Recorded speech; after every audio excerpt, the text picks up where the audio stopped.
In this lesson, we're going to learn about the letter G, what it looks like, and the sounds that it represents. So here's an uppercase G. It looks like this. It kind of looks like almost a full circle, so a big curve, and then we go up a little bit, and then in a little bit. So let's watch again. Big curve. We've made the letter C so far. Then we go up and over. Let's try it with our finger now. You do a big curve. Then we go up and over. That's an uppercase G. A lowercase g looks different. It looks like this. It has a circle, so kind of like the letter O, and then a big hook, a big curve.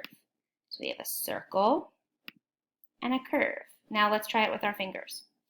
We have a circle and a curve. That's a lowercase g. Here's a way that we could make a lower or uppercase g with our body. It's a little bit trickier, but I think we can do it. We have the curve that looks like the C, and then look, this kid's knee to their leg, that's the part that goes up and over.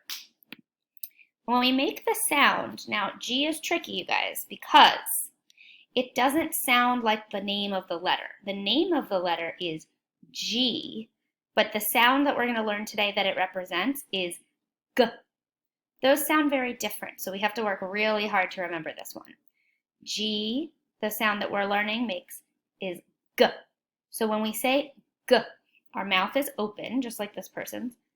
G, keep trying it with me. And we make a sound from the back of our throat. G, G. I feel it moving in the very back of my throat. Do you? Try saying G. G is the letter. G is the sound that it represents. So now we have some things that start with G, the G sound. Do you know this animal? Not a monkey, because that wouldn't start with G. It's a gorilla.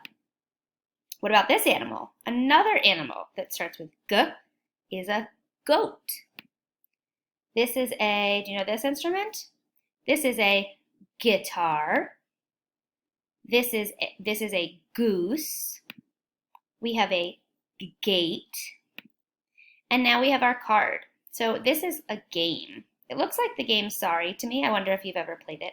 But it doesn't really matter what the game is, because what matters is that we're saying the word game. So when we see this picture, we're thinking, oh, like a board game. So it sounds like this. G, game, G. G, game, G. You try. You can try it with me. G, game, G. So the letter G, the sound we're learning it represents today, is G. And then when we do it in sign language, it's just kind of like you're pointing. So you have your hand like you're pointing to something sideways. This is the letter G in sign language. And that's all we're doing today, my friends. You worked so hard to identify the uppercase and lowercase G. And the sound that we're learning today it represents is G.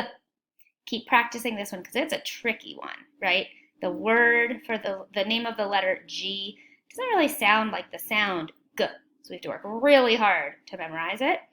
And then we'll be able to read it when we see it in books. It's going to be very exciting when you're able to put all these sounds together. Keep working hard. I love you.